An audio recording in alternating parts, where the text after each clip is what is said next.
بسم اللہ الرحمن الرحیم۔ السلام علیکم ناظرین، ایک دفعہ کا ذکر ہے کہ ایک سادہ لوح حکیم صاحب ایک قصبے میں رہا کرتے تھے۔ ان کا مکتب اس قصبے سے تھوڑے سے فاصلے پر تھا۔ قصبے میں یہ اپنی بیوی اور ایک بیٹی کے ساتھ رہا کرتے تھے۔ ان کا ایک اصول تھا کہ یہ ہر روز اتنی ہی رقم کماتے تھے جتنی ان کو ضرورت ہوتی تھی۔ وہ صبح گھر سے نکلنے سے پہلے اپنی بیوی سے کہتے کہ آج کے سامان کی ایک چٹ بنا دو، میں شام کو لیتا ہوا آؤں گا۔ بیوی ہر روز کے سامان کی ایک چٹ ان کو دے دیتی اور وہ یہ چٹ لے کر اپنے مکتب میں آ جاتے۔ مکتب آ کر اس چٹ کو کھول کر دیکھتے، سامان کا حساب کتاب لگاتے اور جتنے پیسے بنتے تھے انہیں لکھ دیتے۔ اللہ سے دعا کرتے کہ اے اللہ، میں تیرے حکم پر گھر سے نکل کر روزی کمانے آیا ہوں، مجھے جتنی رقم کی ضرورت ہے اس کا بندوبست فرما دے۔ پھر اس کے بعد ان کے مکتب پر جو مریض آتے ان کو دیکھتے۔ جب ان کی ہر روز کی لکھی ہوئی رقم پوری ہو جاتی تو وہ اپنے گھر چلے جاتے تھے۔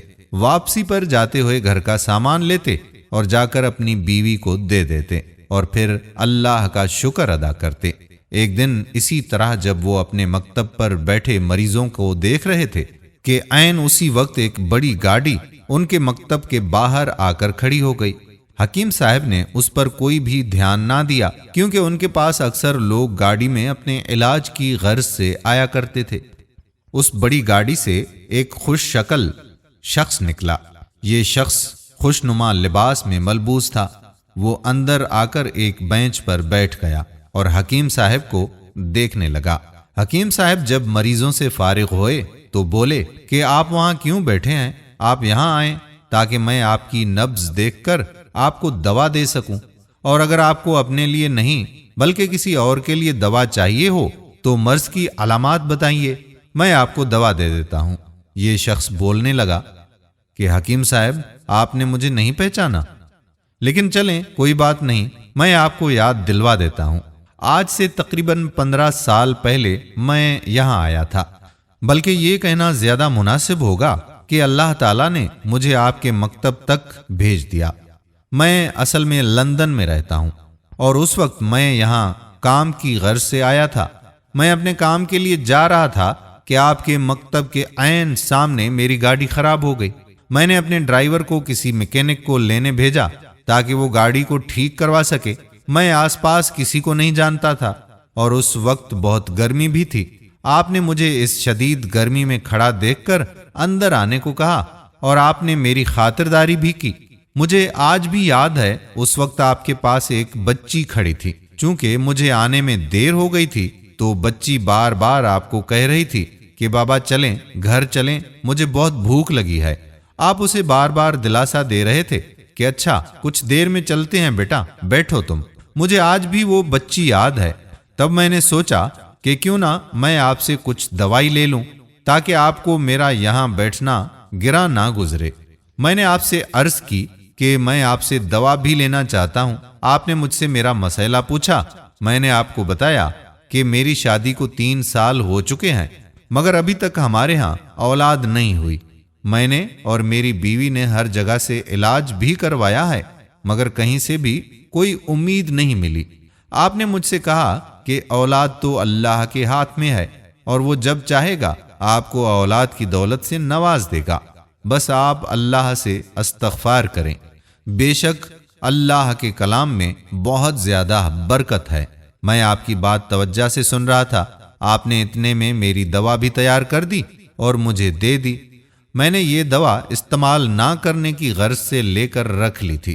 آپ سے اس دوا کے پیسے پوچھے مگر آپ نے پیسے لینے سے انکار کر دیا اور کہا کہ بس آج کا کھاتا پورا ہوا۔ میں بہت حیران ہوا کہ یہ کیا ماجرا ہے۔ اتنے میں ایک اور شخص جو آپ کے مکتب میں بیٹھا ہوا تھا، اس نے مجھے بتایا کہ آپ ہر روز اتنا کماتے ہیں جتنا آپ کو ہر روز گھر کے لیے سامان چاہیے ہوتا ہے، اور جب وہ پورا ہو جاتا ہے تو اگر اس کے بعد کوئی مریض آ جائے تو آپ اس سے پیسے نہیں لیتے۔ میں بہت حیران ہوا اور شرمندہ بھی ہوا کہ میں آپ کو کیا سمجھ رہا تھا، جبکہ آپ تو ایک نہایت نیک دل انسان ہیں۔ میں بہت شرمندہ تھا۔ اتنے میں میرا ڈرائیور بھی آ گیا اور میکینک نے گاڑی ٹھیک کر لی اور میں یہاں سے چلا گیا۔ مگر مجھے اس بات کا بہت گہرا اثر ہوا۔ میں گھر آیا تو اپنی بیوی کو ساری بات بتائی۔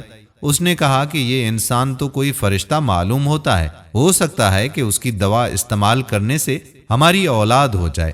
اس کے بعد اللہ تعالیٰ نے ہمیں اولاد سے نوازا اور آج ہمارے آنگن میں 2 پھول سے بچے مسکراتے ہیں۔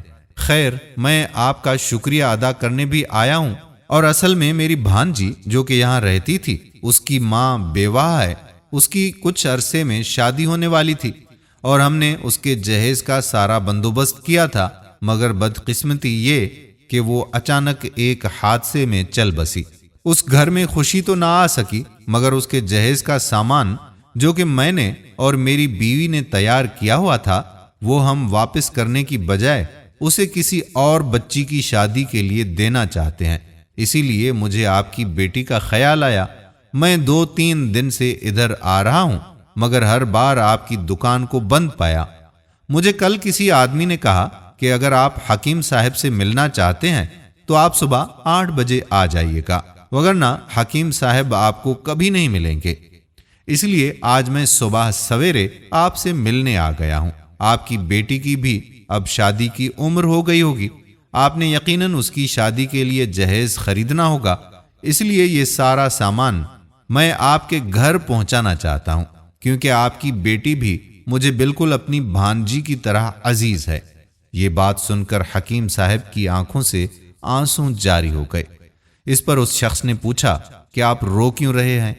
جس پر حکیم صاحب نے کہا کہ آج میری بیوی نے مجھے جو گھر کے سامان کی پرچی دی تھی، میں نے آج جب وہ پڑھی تو میرے پیروں تلے زمین ہی نکل گئی تھی، اور میں بہت زیادہ پریشان بھی تھا، کیونکہ اس نے گھر کے سامان کے بعد لکھا تھا کہ بیٹی کا جہیز لانا ہے۔ یہ دیکھ کر میں نے اس کے سامنے لکھ دیا تھا کہ اس کا بندوبست اللہ پاک کر دے گا۔ آپ دیکھیں، یہ ہے وہ پرچی، اور میں اس بات پر رو رہا ہوں کہ دیکھو اللہ تعالیٰ نے کیسے آپ کے ذریعے اس کا بندوبست کر دیا۔ آج تک زندگی میں ایسا نہیں ہوا تھا کہ جو سامان میری بیوی نے پرچی پر لکھ دیا ہو اس کے لیے پیسوں کا بندوبست نہ ہو سکا ہو، مگر یہ وہ واحد چیز تھی جس نے مجھے بہت پریشان کیا تھا۔ مگر شکر ہے اللہ تعالیٰ کی ذات پاک کا کہ جس نے آپ کو وسیلہ بنا کر ہمارے پاس بھیجا ہے۔ پیارے دوستو، ہمیں بھی چاہیے کہ ہم اپنے دن کا آغاز اللہ کے ذکر سے کریں اور اللہ سے اپنے گزر بسر کے رزق کی دعا مانگیں، اور اپنے دن کا اختتام اللہ کا شکر ادا کر کے کریں، کیونکہ اللہ کے ذکر اور اللہ کے شکر میں اللہ نے بہت برکت رکھی ہے۔ اللہ تعالی ہمیں لالچ سے بچائے اور سیدھے راستے پر چلنے کی توفیق عطا فرمائے۔ آمین ثم آمین یا رب العالمین۔